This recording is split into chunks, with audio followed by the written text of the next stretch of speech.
Okay guys, so this is how I routed my cables, and if it's noisy I apologize. I'm in a tin shack here and it's raining, so it's kind of noisy perhaps, but this is how I routed my cables.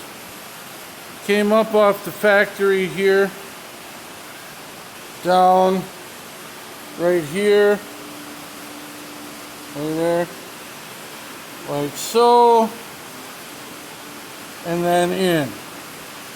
Now it's gonna work, there's no question about that, but I liked it much better when they came over the top here, namely because I like to be able to take something off without having to take everything apart. Now these cables are probably going to be in the way a little bit if I want to service this rocker box. So I have to mess with all of that or remove the carburetor to service that potentially. I know we got the backbone here, it's close, so it probably won't be that big of an issue, but it has the potential to be a real bastard. So, but that's how I ran them, and looks like it's going to work fine, just need to be properly adjusted. Thanks for watching, later.